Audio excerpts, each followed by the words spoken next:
Hi, I'm Mark Reiman, Learning Center agronomist, and welcome to the Gothenburg Learning Center this morning. Today we're out looking at one of the important things that we do to kind of serve our farmers in this market, and that's evaluate products in terms of their ability to be a food grade corn. And that's really corn that's going into that snack food market.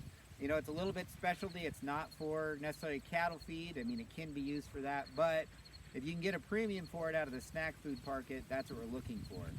So we're constantly evaluating, new products, comparing them to old ones, and looking at possibilities that can be used for producers to get onto the food grade list. So some of the things that we're looking for is we actually go out, we husk back ears in the field, and we're kind of looking at ear qualities. I've got a couple of different examples of ears here. The one here, you see a very deep dent to it. You see a lot of kind of wrinkle in that pericarp. That's fairly undesirable because in the handling process you can chip a lot of that off and it can cause problems in making food grade or snacks. It's just not something that's as desirable. And then if you look at this ear on the other side, this is more what you want to see. We've got a very limited dent. We've got very smooth kind of round top kernels. That would be ideal in terms of scoring. You're not going to see a lot of issues moving through equipment, moving through machinery with cracks and chips that can cause problems in the cooking process. So then once you've evaluated the ears and you've identified some ones that look pretty interesting, you can take that next step, actually break the ears apart, and you go through and kind of look at the kernel development. In this case, this is the ear that had a lot of dent in the kernels.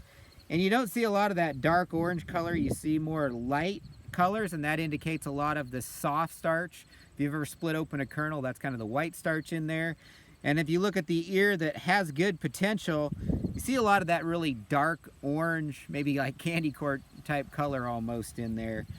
And that indicates a lot of hard endosperm. That's really what you're looking for, or that's what they're looking for in terms of snack food production. And then kind of the final step is actually taking a pill splitter, taking the kernels off of the ear and splitting them to look at what is inside of it. I took a few pictures of some kernels here. These ones have a lot of soft starch. They're very white inside the kernel. And then we can contrast that to ones where I've got a lot of hard starch. So I split these kernels and I found nice dark orange hard starch deposits within the kernel, actually on both the front and back side. That's very desirable in terms of snack food production. So I just kind of wanted to highlight one of the things that we do at the Learning Center. We're always looking for food grade products to serve this market, and it's a process that really starts a long ways back in the pipeline, kind of identifying candidates.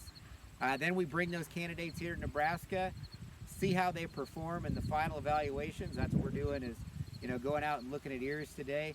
And then that final step will actually be, being delivered to processors for testing to see if they actually make it onto the list or not. It can look good, but it has to produce a good tasting, high quality product in the end, and that's one of the things that processors are controlling for. So it is a process that we do a lot of work in. It's one that we know adds value to farmers in this area, and we look to continue this research here at the Learning Center. Thanks for watching this video from the Gothenburg Water Utilization Learning Center. For more information, please call 308-537-4500.